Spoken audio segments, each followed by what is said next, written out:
Buenos días, profe. Hoy vamos a presentarle keynesianismo en México, especialmente en el 2008. Los integrantes del grupo son Arancha Espejo, Laura Guerrero, Laura Guevara, Luis Daniel Velandia y somos de curso 11G. Primero que todo, ¿qué es el keynesianismo? Bueno, esta es una teoría económica que fue propuesta por John Maynard Keynes en su libro Teoría General de la Ocupación, el Interés y el Dinero, publicado en 1936. Esta idea en su época fue bastante innovadora, ya que fue la única solución que hubo para el crack del 29. Los economistas de esa época no podían comprender por qué era que la economía había caído. Entonces Keynes llegó y propuso que la baja demanda y el exceso de producción habían sido los causantes de este fallo en el mercado. Esto se debe a que, según Keynes, el mercado es imperfecto y debido a esto, el Estado debe intervenir para poder salir, por decirlo así, de estos ciclos económicos. Entonces, ¿cuáles son las reglas o características del keynesianismo? El keynesianismo dice que si hay más dinero y menos intereses, la demanda aumentará. ¿Esto a qué se debe? El keynesianismo usa la política fiscal, la cual dice que los impuestos y los gastos gubernamentales deberían aumentar. Esto con el fin de poder intervenir y, por ejemplo, dar un mayor desarrollo en la educación, la inversión, los subsidios, para que así los ciudadanos puedan invertir en la economía del país. Asimismo, el keynesianismo argumenta que mientras más dinero haya y menos interés, la demanda aumentará por parte de los ciudadanos. Esto es una política comercial proteccionista y esta es una de las características más grandes del keynesianismo. También tenemos el estado bienestar, el cual significa que el Estado debe tratar de mejorar la calidad de vida de los ciudadanos en cualquier sentido. A esto mismo nos referimos con la inversión pública que mencioné antes, que sería la inversión en la educación y los subsidios. En resumen, el keynesianismo busca estimular la demanda para provocar un aumento de consumo y el empleo en momentos de crisis. Hemos mencionado algunas de las características más importantes del keynesianismo, vamos a pasar al contexto histórico en México 2008.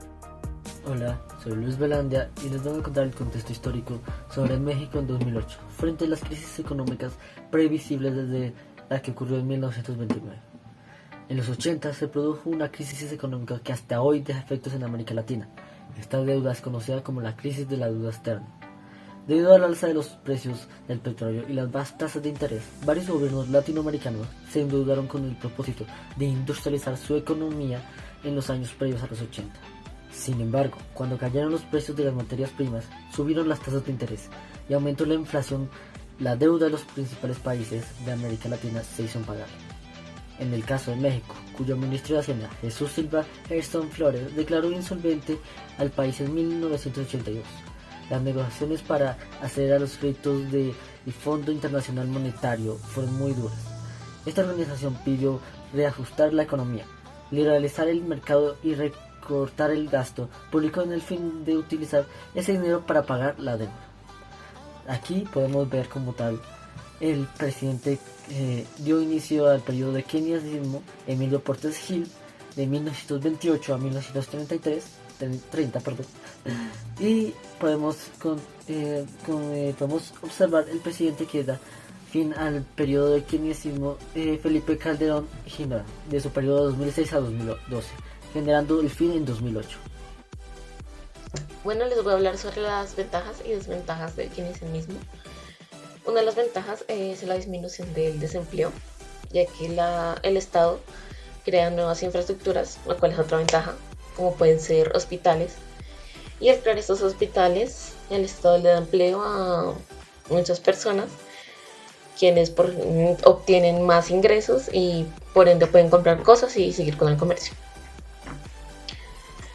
Otra ventaja son las inversiones, ya que pues el Estado da algunos incentivos a las empresas, que pueden ser o no pagar impuestos o directamente darles dinero para que estas empresas puedan contratar personas y seguir produciendo los bienes, y así pues que estas personas, los empleados, compren cosas y sigan con el comercio. O si no, también dan incentivos directamente a la gente para que las personas compren y de igual manera siguen con el comercio. Una de las desventajas es la inflación, principalmente, ya que pues por las ayudas dadas por el gobierno pues los precios se descontrolan. Otra desventaja es la deuda externa, ya que pues digamos para salir de esta crisis el país puede pedir ayuda a otros y pues generando una deuda externa. Y otra desventaja sería el menor número de importaciones, ya que pues el Estado se concentra en los productos a nivel nacional, pues generando que se hagan menos importaciones y pues no se puedan acceder a ciertos productos que solo producen, digamos, otros países. Aunque esto pues igual digamos que ayuda al mercado interno, pero bueno. Y otra de las desventajas, la última, sería que las personas al recibir pues los incentivos y todo el dinero, las ayudas del Estado, se vuelven más perezosos a la hora de hacer su trabajo y por ende dependientes de estas ayudas, por lo que pues esto es malo. Ahora pasemos a las causas. Una de las principales y más importantes causas fue la desaceleración de los Estados Unidos. En esto, México se vio directamente afectado debido a su gran dependencia hacia los Estados Unidos. Esta desaceleración de Estados Unidos se dio por el colapso de la burbuja inmobiliaria en Estados Unidos. Otra de sus grandes causas fue también la crisis del petróleo, que se dio el 3 de julio de 2018, donde un barril de petróleo alcanzó a valer $145,000, que es el precio más elevado que se ha pagado en la historia. Otra de sus grandes causas fueron los malos manejos por parte de los presidentes pasados. Ahora hablemos de las consecuencias, de sus miles consecuencias. Una de esas fue el recorte de presupuesto público, donde se vieron afectados todos los sectores, pero principalmente el de salud y la educación pública.